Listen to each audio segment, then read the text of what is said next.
പോക്കോയുടെ പോക്കോ F3 എന്ന phone launch ചെയ്യാൻ പോകുന്നുണ്ട്. പലരും ചോദിക്കും പോക്കോ F2 എന്ന ഫോൺ എവിടെ പോയി എന്നുള്ള കാര്യം. സത്യം പറഞ്ഞാൽ അതിനെ പറ്റിയിട്ടുള്ള കാര്യങ്ങളൊന്നും ഇപ്പം അറിയാൻ കഴിഞ്ഞിട്ടില്ല. എന്തായാലും പോക്കോ F3 എന്ന ഫോൺ ലോഞ്ച് ചെയ്യാൻ പോകുന്നുണ്ട്. ഈ ഒരു ഫോൺ ഇപ്പം പല സർട്ടിഫിക്കേഷൻ സൈറ്റുകളിലും ലിസ്റ്റ് ചെയ്തിട്ടുണ്ട്. FCC സർട്ടിഫിക്കേഷൻ സൈറ്റിൽ ലിസ്റ്റ് ചെയ്തിട്ടുണ്ട്, പിന്നെ IMDA സർട്ടിഫിക്കേഷൻ സൈറ്റിലൊക്കെ ലിസ്റ്റ് ചെയ്തിട്ടുണ്ട്. IMDA സർട്ടിഫിക്കേഷൻ സൈറ്റിൽ നിന്നാണ് ഈ ഫോണിൻ്റെ പേര് പോക്കോ F3 ആയിരിക്കും എന്നുള്ള കാര്യം അറിയാൻ കഴിഞ്ഞിട്ടുള്ളത്. പിന്നെ ഇന്ത്യയിൽ ഈ ഫോൺ IMEI ഡാറ്റാബേസിലും ലിസ്റ്റ് ചെയ്തിട്ടുണ്ട്. അപ്പോൾ ഈ ഫോൺ ഇന്ത്യയിലും ഏകദേശം ലോഞ്ച് ചെയ്യുന്നുള്ള കാര്യം കൺഫേം ആയിട്ടുണ്ട്. നമ്മൾ സ്പെസിഫിക്കേഷനും കാര്യങ്ങളും നോക്കുകയാണെന്നുണ്ടെങ്കിൽ 6.6 ഇഞ്ചിൻ്റെ ഫുൾ HD+ ഡിസ്പ്ലേയുമായിട്ടായിരിക്കും ഈ ഫോൺ വരിക. ഈ ഫോണിൽ E4 AMOLED ഡിസ്പ്ലേ ആയിരിക്കും വരിക. പിന്നെ ഡിസ്പ്ലേയിൽ 120 ഹെർട്സിൻ്റെ റിഫ്രഷ് റേറ്റ് സപ്പോർട്ട് ചെയ്യുന്നതായിരിക്കും.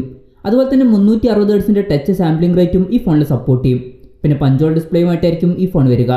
പഞ്ചോൾ വരിക ടോപ്പ് സെൻറ്റർ ഭാഗത്തായിട്ടായിരിക്കും. പിന്നെ വളരെ ചെറിയ പഞ്ചോളായിരിക്കും ഈ ഫോണിൽ വരിക. 20:9 എന്നുള്ള ആസ്പെക്ട് റേഷ്യോയിലായിരിക്കും ഈ ഫോൺ വരിക. പിന്നെ ഫോണിൻ്റെ ഫിംഗർ പ്രിന്റ് സെൻസർ വരിക ഫോണിൻ്റെ സൈഡിൽ പവർ ബട്ടണിൽ ഇൻ്റഗ്രേറ്റ് ചെയ്തിട്ടായിരിക്കും. പിന്നെ ഫോണിൻ്റെ ഫ്രണ്ടിൽ ഗൊറില്ല ഗ്ലാസ് 5ൻ്റെ പ്രൊട്ടക്ഷൻ വരുന്നതായിരിക്കും. ഗ്ലാസ് ബാക്ക് ബോഡിയുമായിട്ടായിരിക്കും ഈ ഫോൺ വരിക. പിന്നെ ഫോണിൻ്റെ ബാക്കിലും ഗൊറില്ല ഗ്ലാസ് 5ൻ്റെ പ്രൊട്ടക്ഷൻ വരും. ഈ ഫോണിൻ്റെ വെയിറ്റ് വരിക ഏകദേശം 196 ഗ്രാം ആയിരിക്കും. ഫോണിൻ്റെ തിക്നെസ് വരിക ഏകദേശം 7.8 mm ആയിരിക്കും.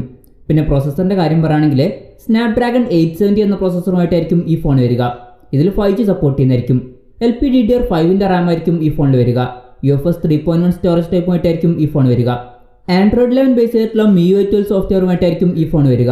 ക്യാമറയുടെ കാര്യം പറയുകയാണെങ്കിൽ ഫോണിൻ്റെ പിന്നിൽ 3 ക്യാമറ സെൻസേഴ്സ് ആയിരിക്കും വരിക. 48 മെഗാപിക്സലിലെ f1.8 അപ്പേഴ്സിൽ വരുന്ന മെയിൻ സെൻസർ ആയിരിക്കും വരിക. ഇത് സോണി IMX582ൻ്റെ സെൻസർ ആയിരിക്കും. പിന്നെ 8 മെഗാപിക്സലിലെ അൾട്രാ വൈഡ് ആംഗിൾ ലെൻസ് വരുന്നതായിരിക്കും.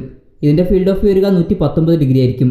പിന്നെ 5 മെഗാപിക്സലിലെ മാക്രോ ലെൻസും ഈ ഫോണിൽ വരുന്നതായിരിക്കും. സെൽഫി ക്യാമറയുടെ കാര്യം പറയുകയാണെങ്കിൽ ഫ്രണ്ടിൽ 20 മെഗാപിക്സലിലെ സെൽഫി ക്യാമറ ആയിരിക്കും വരിക. പിന്നെ ഈ ഫോണിൽ 4520 mAhൻ്റെ ബാറ്ററി വരുന്നതായിരിക്കും.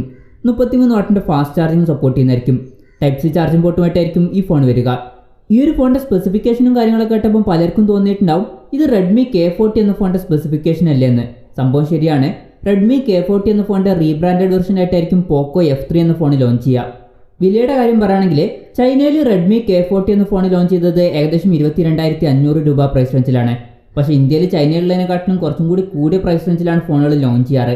അപ്പോൾ നമ്മൾ എക്സ്പെക്ട് ചെയ്യുന്നത് ഈ ഫോൺ 25,000 രൂപ പ്രൈസ് റേഞ്ചിലൊക്കെ വരുമെന്നാണ്. എന്തായാലും നമ്മൾ ഓവറോൾ നോക്കുകയാണെന്നുണ്ടെങ്കിൽ 25,000 രൂപ പ്രൈസ് റേഞ്ചിൽ അത്യാവശ്യം നല്ല ഫീച്ചേഴ്സും കാര്യങ്ങളും ഈ ഫോണിൽ വരുന്നതായിരിക്കും. വളരെ നല്ല ഡിസ്പ്ലേ കൊടുത്തിട്ടുണ്ട്. അതുപോലെ തന്നെ മികച്ചൊരു പ്രോസസ്സറാണ് ഈ ഫോണിൽ വരുന്നത്.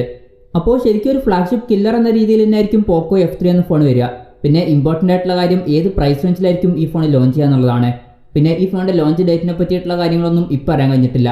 അതിനെ പറ്റിയിട്ടുള്ള കൂടുതൽ കാര്യങ്ങളൊക്കെ അറിയുമ്പം അതിനെ പറ്റിയിട്ടുള്ള വീഡിയോസ് നമ്മൾ ചെയ്യുന്നതായിരിക്കും. അപ്പോൾ അതുപോലുള്ള വീഡിയോസ് കാണാൻ താല്പര്യമുണ്ടെന്നുണ്ടെങ്കിൽ ഈ ചാനൽ ഒന്ന് സബ്സ്ക്രൈബ് ചെയ്യാവുന്നതാണ്.